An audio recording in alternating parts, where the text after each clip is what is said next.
We avoid eye contact, creeping past one another, trying to avoid what needs to be said, trying to stay away from each other like the shadow tries to avoid the light. We linger. But like the rising sun comes at the end of the darkest night, is something that cannot be avoided. But the more we try, the harder it gets to be in the same room, the more the tensions rise and begin to fester so thick it's almost like you can cut it with a knife. It's been months. Started off small and slowly began to build, all the things we left unsaid.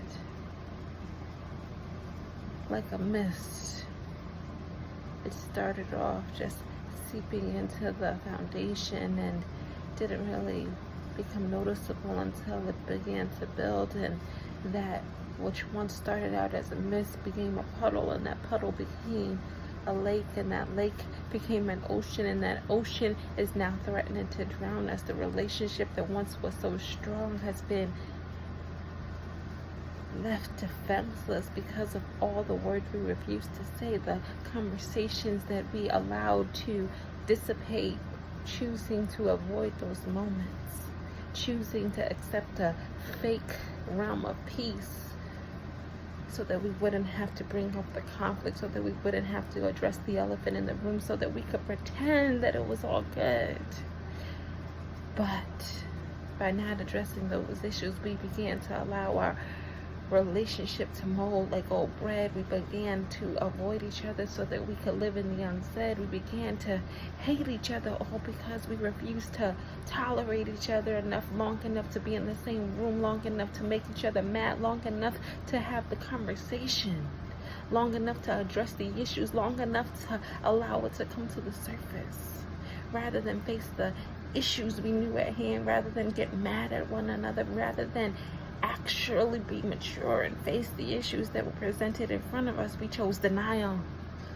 But you can only deny for so long before it becomes apparent that something is there, that something must be addressed, that something must be said.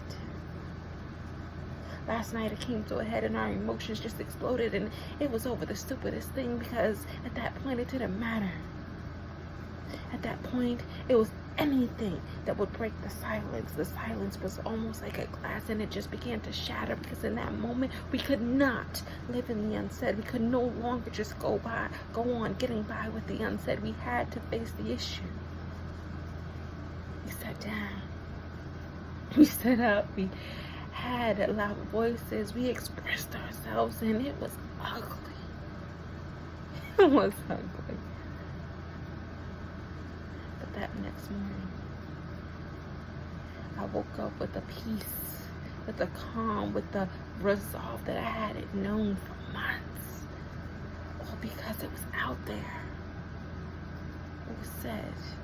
We had those crucial conversations. We had those words. We allowed ourselves to feel. We allowed ourselves to be real and no longer live under this facade of what is perceived as okay. We no longer had to be perfect. We were allowing ourselves to be transparent. We allowed ourselves to be humble and to be the persons that we always wanted to be, which was actually the persons we fell in love with in the beginning and somehow shied away from by trying to be the perceived perfection of the other's vision.